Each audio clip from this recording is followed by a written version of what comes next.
For thousands of years, the pyramids of Egypt have just been sitting there, these giant sentinels watching over the desert. And they've sparked all sorts of myths, incredible legends, and honestly, some of the most baffling scientific riddles in all of history. So today, we're going to peel back those layers of sand and time and really try to uncover the truth behind these ancient marvels. First, let's just try to get our heads around the sheer scale of this thing. The Great Pyramid of Giza. It's made of 2.3 million blocks of stone, and it weighs a colossal 6 million tons. I mean, to put that into perspective for you, that's like stacking up 16 Empire State Buildings. For almost 4,000 years, it was the tallest building on the entire planet. And that right there leads us to the big question, the one that has puzzled pretty much everyone for centuries. How on earth did they do it? You have to remember, this was a civilization that had not yet invented the wheel. They hadn't forged iron tools. So how did they pull off this level of, well, superhuman construction and precision? That's the mystery we're diving into today. Okay, so let's start with the how. And you can just forget any ideas about primitive construction. What we're really looking at here is the high tech of the ancient world. It was an absolute masterclass in engineering that relied on brilliant and often very simple solutions. Here's what's truly mind-boggling: the accuracy. This wasn't just some big pile of rocks. The pyramid sides are 755 feet long, and they vary by less than 2 inches. I mean, think about that. And its base?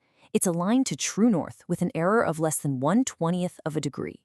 Modern engineers with laser equipment would be proud of that kind of precision.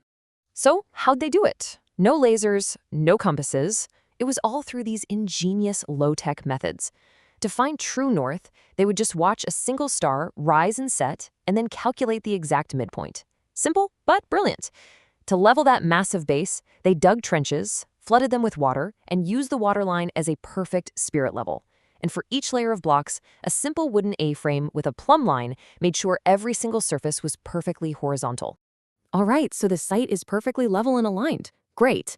But now you've got the next huge hurdle: cutting and quarrying millions of tons of stone without dynamite or even iron tools. How in the world did they manage that? Well, the answer is this great combination of cleverness and actually a little bit of luck. For the softer limestone that makes up most of the pyramid, they used copper chisels. But here's the secret sauce: their copper wasn't pure. It naturally contained traces of arsenic, which made the metal a whole lot harder. And for the super hard granite on the inside, they used a toothless copper saw, but get this, they added sand to the cut. The hard quartz crystals in the sand did all the actual grinding.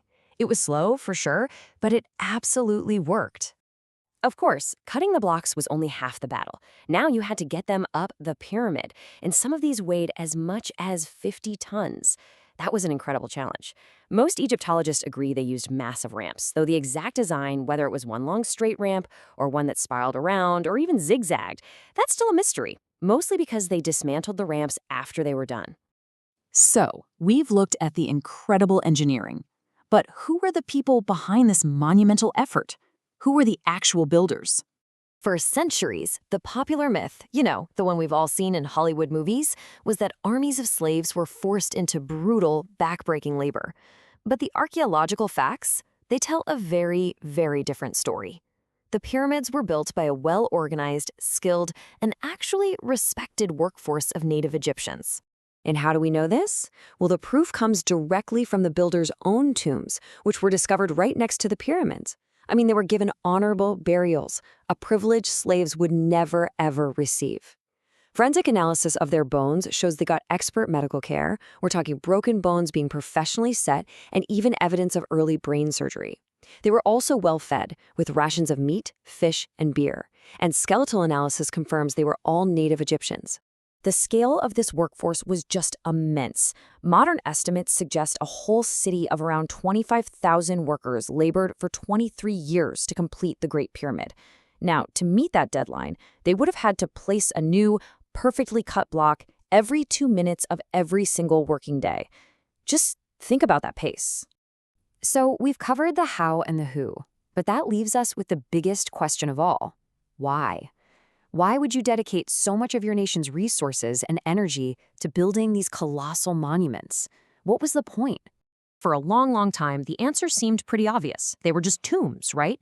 The biggest, grandest tombs ever built, designed to protect the pharaoh's body for all of eternity. And while that's true, it's only part of the story. Their real purpose was far more magical.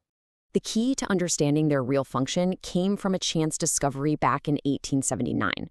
A workman literally stumbled into a hidden chamber in a Leader pyramid and found the walls were completely covered in hieroglyphs. These were the pyramid texts, the oldest known religious writings in the world, and they revealed the pyramid's true magical purpose. So here's the crucial point. The pyramids weren't just tombs. They weren't passive containers. They were active machines designed as cosmic engines to transform the dead pharaoh into an immortal spirit. That's right. They were resurrection machines.